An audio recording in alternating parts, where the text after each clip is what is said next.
What's up, beautiful people? Today I wanted to make a little video about intermittent fasting. Many of you may already do intermittent fasting, many of you may be interested in it, but either way, I've definitely learned a lot over the past several years working with a lot of individuals and looking up the research about how to optimize it and kind of to know what to expect, what results you can get, things of that nature, and I thought I could make a little video kind of describing what I've seen.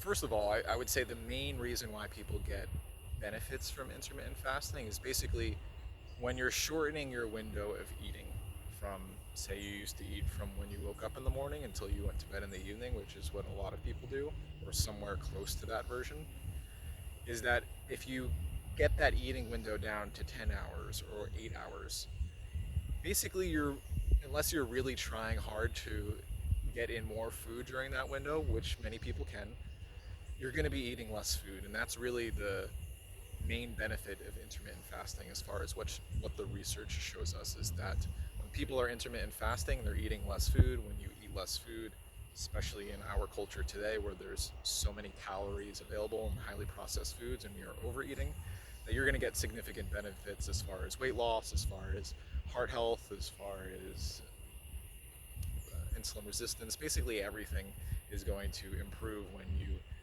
are eating less and not over consuming calories. So that's the first thing to think about as far as intermittent fasting, which is great. So if you kind of know who you are, and maybe you can identify that it's possible that you're eating too many calories, eating too many processed foods, which is usually one of the main sources of overeating, is that intermittent fasting can be a phenomenal practice to put into place. Um, so that's kind of the overall view of intermittent fasting. However, at the same time, there's definitely ways where intermittent fasting can be problematic. One of them is basically how our bodies are designed. There's a science called chronobiology, which is basically the study of our circadian rhythm and how every single cell in our body has a 24-hour clock, and there's certain times of the day where certain organs are more active, and there's other certain times of the day where those same organs are more dormant. And basically what all the research is telling us is that we are primed to eat when the sun is out, right? Like right now it's basically noon.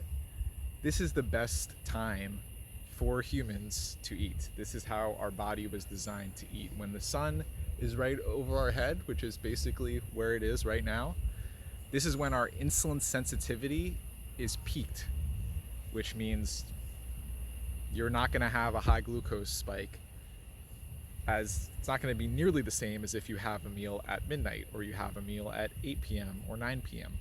So sometimes with intermittent fasting, it can be very popular to skip breakfast. And most people have a so sized lunch, and then dinner is the main event. And then there could be snacking on top of that. And there's some amazing research articles that show that individuals who eat the majority of their food earlier in the day for breakfast and for lunch, and they're eating the same exact calories, same amount of food, compared to other individuals that are eating the same amount of food, same meals, just high amounts for dinner, they lose twice the amount of weight or more when kind of on a caloric restriction. So it's not just what you eat, it's when you eat. And as far as intermittent fasting goes, I see a lot of people that skip breakfast, have a really, so lunch, eat a ton at dinner, and then also are hungry after dinner because they haven't eaten so much during the day, and they're eating snacks and after dinner as well. And with that schedule, you're also much more susceptible to cravings, because when you're not getting calories, when you're not getting nutrients during the day, your body is going to crave those things. And especially if your dinner meal, which is your biggest meal of the day, doesn't have all the nutrients that you need, you're going to be really hungry later on in the day. And that, from my experience, can be one of the main pitfalls when it comes to intermittent fasting. So one of my main recommendations is, I'm not saying to definitely have breakfast, and if you have breakfast, if you don't have breakfast, you're going to be in trouble, right? I think with certain work schedules and responsibilities for a lot of people, and I've seen this time and time again with the people that I work with. It's just not feasible to have a big breakfast, have a big lunch, and then have a small, earlier dinner, right? A lot of times people are arriving at home late, they're eating dinner with their families, and that schedule just doesn't really work. They need to get out of the house earlier in the morning.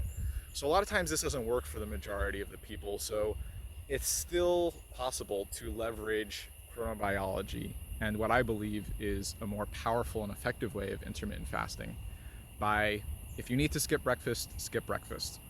However, when you have that first meal of the day around lunchtime or whatever time it is, make sure that is the biggest meal of the day for you.